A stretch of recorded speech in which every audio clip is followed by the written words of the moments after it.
Hello guys, I'm Wang Ziyi from the Chinese University of Hong Kong. And today it's my honor to present our work, Functionality Matters in Netlist Representation Learning. So let's get started from the introduction. Recently, there is a surge incorporating graph learning techniques in electronic automation.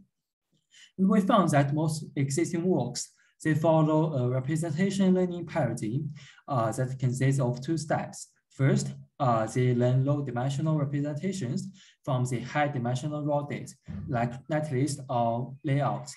And then they conduct classifications or regressions based on the learned representation. And doing such a procedure, the learned presentation play a dominant role. So this raises a challenge to learn powerful representations for raw EDA data. And in this work, we focus on netlist, which is a basic data structure used in several steps of the EDA flow. And basically, we want to design a general learning methodology that automatically discovers gate representations of netlist representations, capturing their basic underlying semantics. Actually, this is not a new task because there have been several previous works focusing on this. However, they have some defects. The main defect is that they only focus on the graph structural information to see the topology of the circuit. And so we call them as structural measures. And however, the structural information varies greatly across netlist. For instance, the same design, we will synthesize it with different tools, or even the same tool with different parameters, we can get netlist with totally different topology. So that means, and this sometimes might cause some problems. And the following figures gives an example here. So let's say A and B, they are two netlists, and we can see that they implement the same function. So they share the similar semantic. And so we expect them to be close in the embedding space as shown here. However, by using previous structural measures, they will be pushed far away from each other because we can see the topology is totally different. And this is not what we expected. And on the other hand, we can see A and C, they share the similar topology. So by using previous works, they will be put together in the embedding space. And this is also not what we expected because they have the totally different semantic. So they should be far away from each other. So this case shows that previous structural measures might fail in some cases. And the reason behind is that the knowledge extracted, the topology information is limited to some specific netlist that it cannot be transferred to different netlists. And this raises our motivation that we should extract general knowledge that can be shared across different netlists, regardless of the topology or even the technology node. So now comes to questions. First, what is the universal and transferable knowledge that is shared across different netlists? And second, can we extract the shared prior knowledge to enhance the ability of graph learning methods? And here comes our question. Answer, okay, that is logic functionality. We chose this because it keeps the same for specific gate types across different designs because as the most basic components of the netlist, the functionality of a gate will not be impacted by the topology.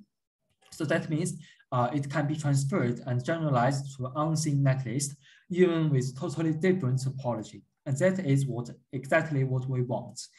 So now we can move to the second question, that is, can we extract this information? And the answer is yes. And the key here is Boolean equivalence. So here is a figure to illustrate this. Given a netlist here, we can write it into a mathematical form called Boolean function, like this one here. And then we can transform it using some kinds of equivalent Boolean transformation and get another function. And this transformation can happen several times. So then we can get a totally different function, which represents another netlist with totally different topology.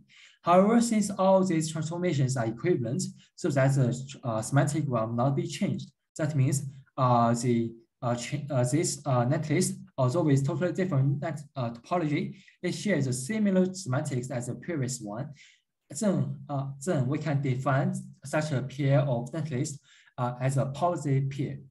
And similarly, we can define netlist pairs as those with totally different semantics, or to say with totally different functionalities. As having those these positive pairs and negative pairs, we can use a strong weapon to extract the knowledge we want. And the weapon is called contrastive learning. So the main idea is that to capture the statistical dependencies by separating positive samples from negative ones in the embedding space.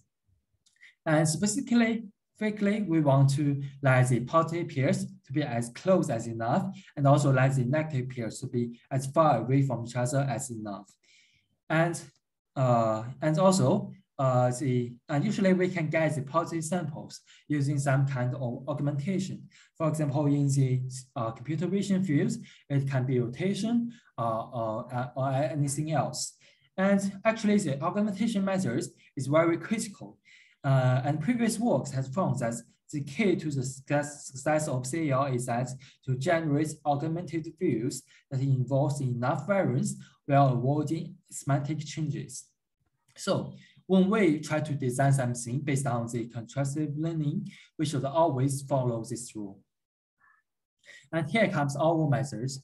So basically, we designed a netlist augmentation scheme based on the Boolean equivalence. As the figure here shows the whole flow.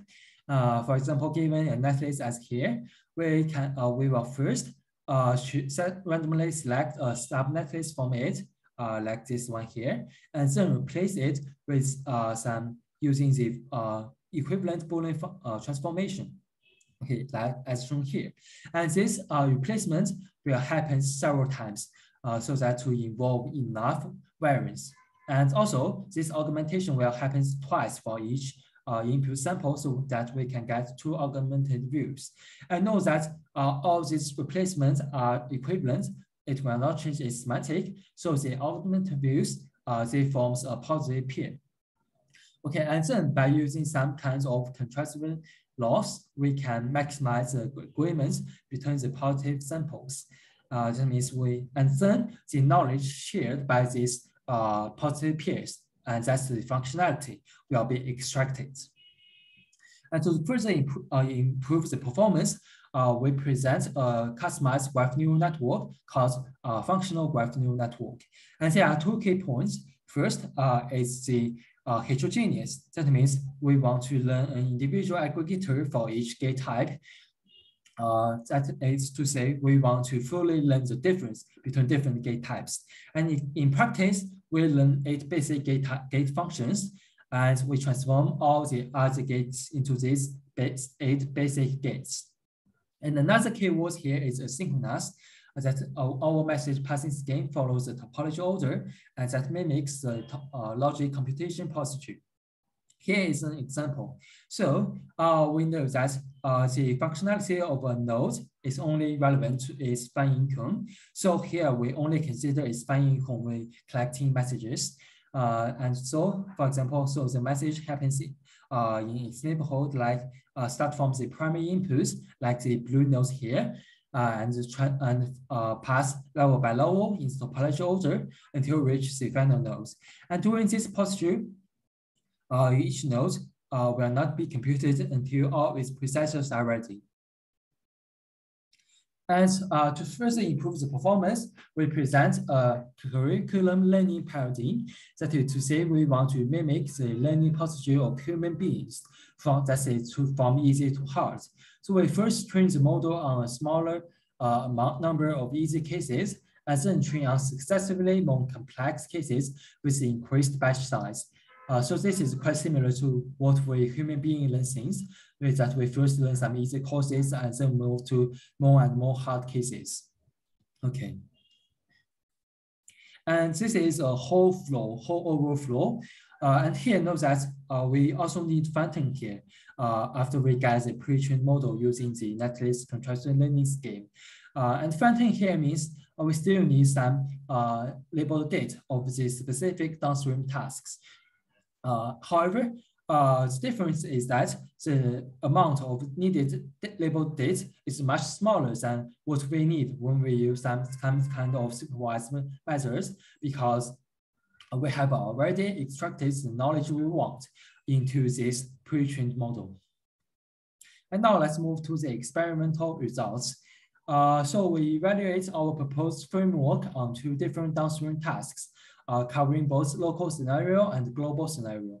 First is the arithmetic block boundary detection, that is to identify the boundary wires of adders from a large-scale flattened netlist.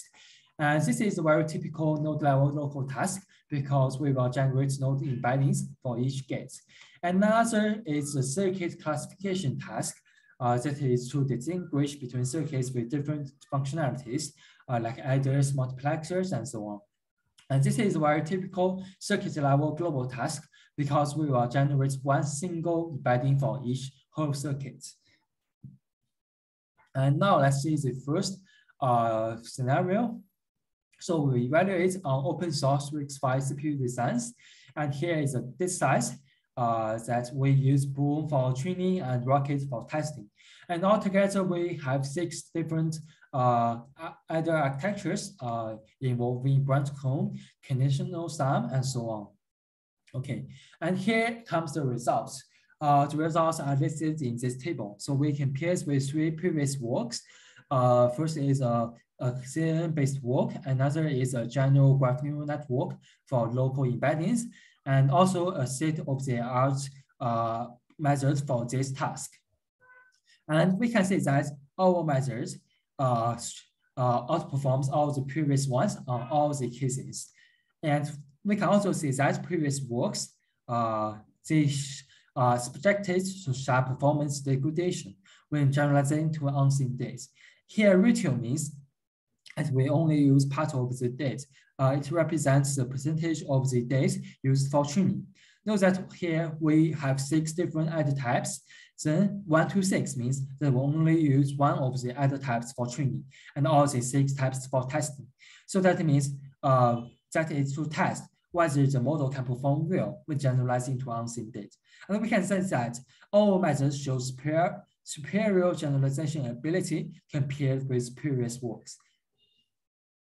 And now let's move to the second application, that is the global scenario. So this is a data set we use, including several models, and for each model, we have several architectures. And here we try to avoid involving similar designs used for training in the test data set. Let's take adder for example. So for training, we use these 6 architectures, and then we use another totally different architectures for testing. So by doing so, we want to evaluate whether the model can perform well when generalizing to unseen data. Okay, so here comes the results. So we choose some previous very popular works used for generalizing global embeddings or used for generating circuit embeddings, like these 3 ones. And then from the result, we can see that our method still performs well on the global scenario, that it outperforms all the previous works. And it also shows substantial performance superiority over the baseline methods across all the cases. And now let's make a short conclusion. First, learning feasible representations from raw gate-level netlist is very critical for applying machine learning techniques to EDA. However, we still need customizations to fully utilize prior knowledge and achieve better performance instead of simply applying the general machine learning techniques. And in this paper, we propose a contrastive learning-based pre-training framework for extracting the basic semantics of Netlist. And we also present a specialized graph neural networks for Netlist functionality learnings. And at last, we can conduct comprehensive experiments on several complex real-world designs to evaluate our methods. Okay, here is our reference, and that's all. Thank you.